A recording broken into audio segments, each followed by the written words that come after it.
बीमारी क्यों होती है? सबसे पहले जानते हैं कि बीमारी क्यों होती है। दोस्तों, आज 95% लोग ना बीमारी क्यों होती है इसके वजह को नहीं जानते हैं और दवाई लेना चालू कर देते हैं बस डॉक्टर की सलाह से। और डॉक्टर भी ये नहीं बताता है कि बीमारी क्यों होती है। तो चलो आज हम बिना कोई तैयारी करे, हमें न बाल की तैयारी, न बात करने की तैयारी, न दाढ़ी मूछ, न कपड़े पहनने की तैयारी थी, कुछ नहीं तैयारी थी।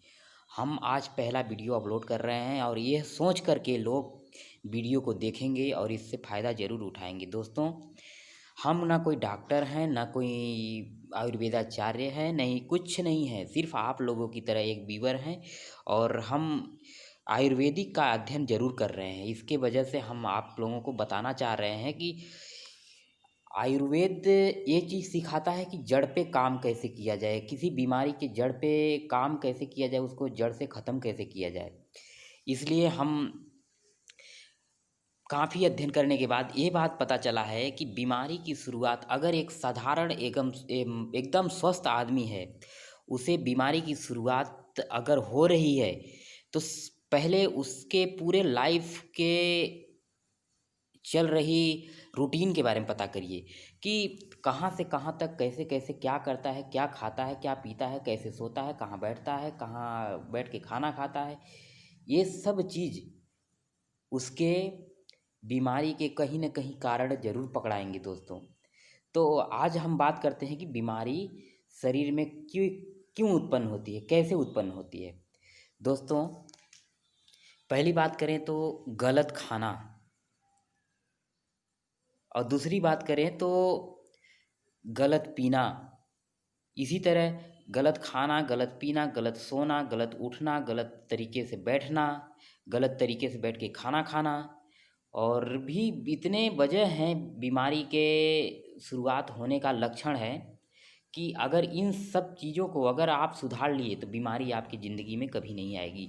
पहली बात करते हैं कि गलत खाने से।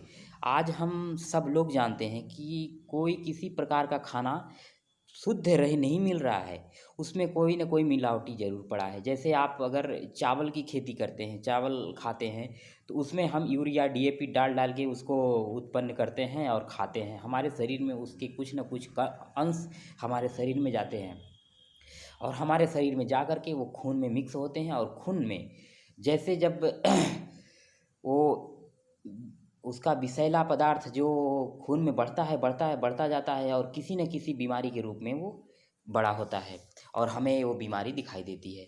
और हम खाने-पीने जो हम जैसे कोई चीज़ नहीं पीने के लिए बनी है, उस चीज़ को हम पीते हैं। जैसे कि गांजा हो गया, दारू हो गया, बीड़ी हो गया, सिगरेट हो गया और चाय हो गया, और भी बहुत सी ऐसी चीज़ें हैं जो कि हमें नहीं पीना चाहिए। वो जब सब चीज़ पीने से हमारे शरीर में बीमारियाँ आती हैं।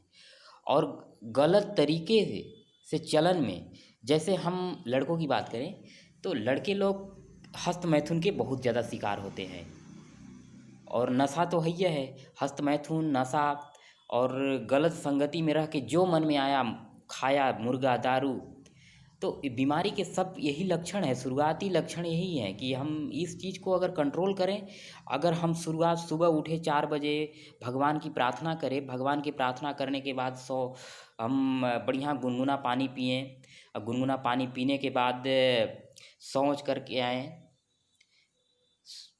सॉरी दोस्तों, आप लोगों को बुरा लगेगा शायद कि ऐसे सुबह उठ-उठ के बोल रहा है प्रार्थना करो, फिर सॉरी, हम यहाँ पे गलती हो रही है।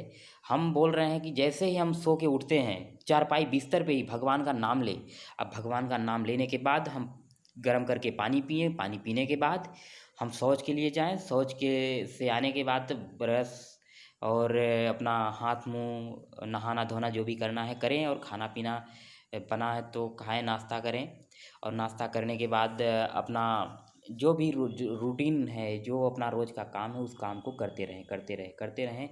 और सुबह से शाम तक अगर आप किसी भी प्रकार की सोने में, बैठने में, चलने में या फिर खान-पान में किसी भी प्रकार की अगर आप बता दीजिए कि इस तरह से हमारा शाम होता है, इस तरह से हमारी शाम होती है, ऐसे हम शाम को सोते हैं, फिर सुबह उठते हैं और ये चीज़ हमारे माइंड में, ये चीज़ हम प्रेशर रहता है।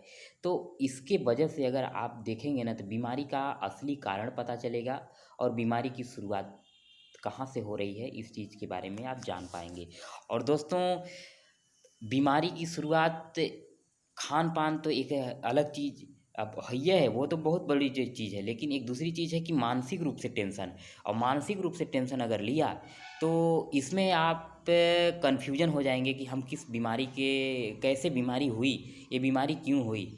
अगर हम मान लीजिए कि रोज़ टेंशन ले रहे हैं, टेंशन ले रहे हैं, डिप्रेशन का शिकार हो गए, सर दर्द हो रहा है।